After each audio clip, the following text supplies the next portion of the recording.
Good morning, garden friends. Welcome to Flower Patch, and I hope you are having a wonderful day. I am, so far. It's a beautiful morning. It's quiet out yet, and the tree fallers aren't running their chippers, etc. like I did a video yesterday. It's all you could hear, it seems. But today I wanted to show you how I make an easy, quick, protective cover for my raised beds. I shared my metal raised beds before. These are Stratco brand. Some I got at Walmart.com, some I got on Amazon. And I have gotten some that were just the metal color from Northern Tool.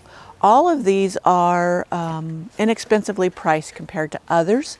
They are not quite as, they're not quite as sturdy. Like I leaned on this one and I kind of bent it, as some of the ones Eric over at Epic Gardening carries one called Birdies, which I would love to get some of those. They're taller, and as I get older, I think those would be really great to add to my garden. But they're a little bit more expensive, so it's going to be something I'm saving for.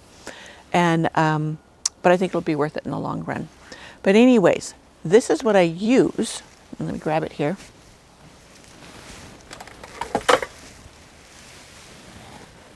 To make my cover. This already has vines on it from last year. But this is a remesh panel. This is for concrete work. You can buy them. I bought this, I think, at Lowe's or Home Depot in the concrete section. And at one time they were $14. I think they're $20 now with the price increase of everything. And so, but still they're worth it because I don't have to cut these. I use these for a lot of things.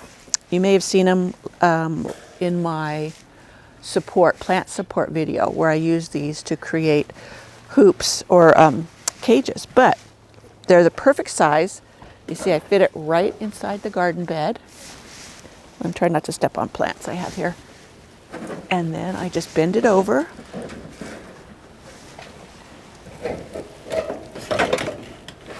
And slide it into the other side. No tools, no cutting, nothing. It fits in there perfectly, and it's the tension that keeps it upright. And as I said, I may plant my cucumbers along the outside and then have them come up over it. And then on the inside, I a lot of times have lettuce or spinach or something that likes it a little bit cooler. I can grow lettuce through the summer because we do have cool nights. The days can get quite warm, but the nights get cool. And I don't know if that's why I can go ahead and grow lettuce through the summer where other people stop when it starts to warm up and say they can't grow it, it gets bitter. But I also grow heat-tolerant varieties. Now, our very favorite is the old standby of black-seeded Simpson. My husband loves it, and a lot of people, I think, shy away from it because they don't know how to crisp it up once you pick it. I pick it early in the morning when it's still cool, and then I'll take it in, wash it, spin it in my salad spinner, and then put it in the refrigerator, and it crisps back up just wonderfully. At first, after you wash it and spin it, it looks wilty and kind of mushy, but if you put it back in the refrigerator, it crisps back up, and it's wonderful for salads, etc. And I do pull it off the main rib. That main rib is what can get bitter. I've also grown Queen of Crunch. That one was really good. It was a little tougher, but it had that crispy texture. And lots of others. I had like that Troutback, which is an heirloom, and it's got all the speckles on it.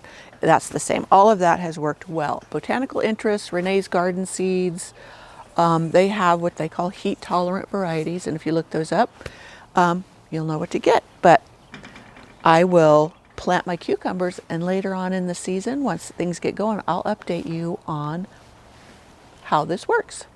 And you can see a cage over here of one for a tomato. I have that around a tomato in the ground, and I have this one back here. It might blend in more right here. I have not found anything that works as well as these for tomatoes. I've tried all the pretty ones. I tried even my own obelisks. They work, but I don't know, for some reason these seem to work better. But I did do one last summer, and I'll share a clip of it, where I put 2 obelisks out, and it has an arbor over it, but I hung one of these on it. And then as the tomatoes grew, because they're quite get quite tall, I just wove the tomato through the mesh. And that worked really well because I had 3 in a row, and it worked great. So that's another option, and what I may do over by the greenhouse, and I'll take you over there, where I planted some more tomatoes in a raised bed. So let's go check that out. Well, this is, excuse me, the raised bed.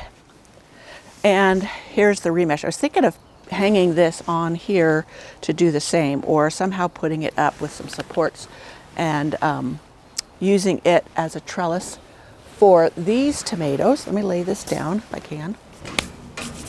All right, here are the tomatoes. I actually did a video of this yesterday, and I showed you how I had some tall tomatoes. This one looks like it's in total shock.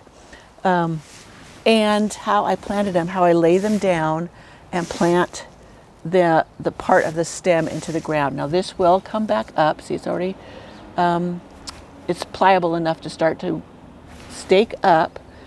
And this one I just did yesterday in that video, and I didn't have my sound on, so the whole video is toast. Anyways, so I take it out of the pot, I lay it down, and then I bury it. And then this part will start to come up for the sun. And that produces a lot of roots along the stem. More roots mean healthier plants. So that is how I planted these.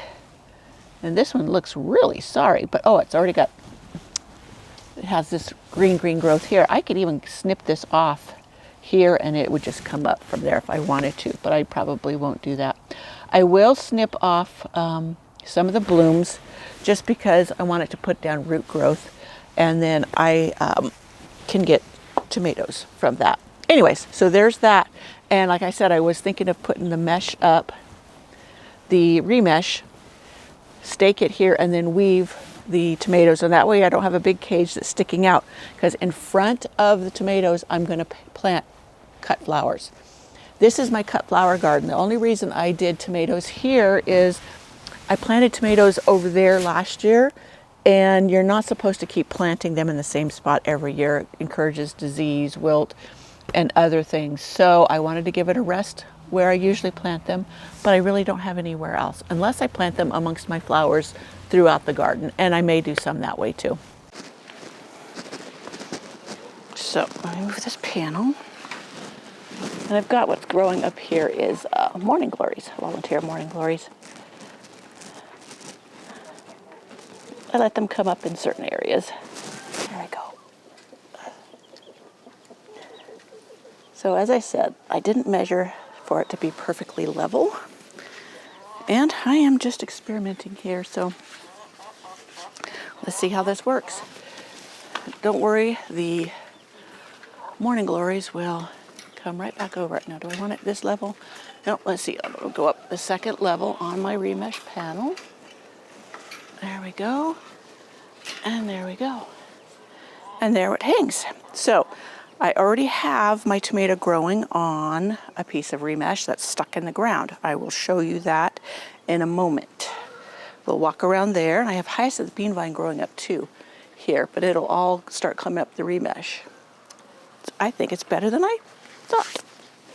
So here you can see the piece of remesh, and I've been just weaving the tomato in and out of the squares. And now that I have the piece on the front, I'll just weave them, continue to weave up. Now, so what I'm going to do is start weaving this tomato plant up through these squares. I'll just pull them forward. This one's not quite far enough forward. Here's a piece of it that is. And I will continue to do that as it grows. And then it will continue to weave upwards rather than back. Let's see. Okay, that will take a little while. This one can come down, and this one. So that is how I, this year, have been training or keeping my tomatoes, instead of in tomato cages, which I do have some. I'll show you one over there. but mine get so tall that I wanted them to go up this obelisk.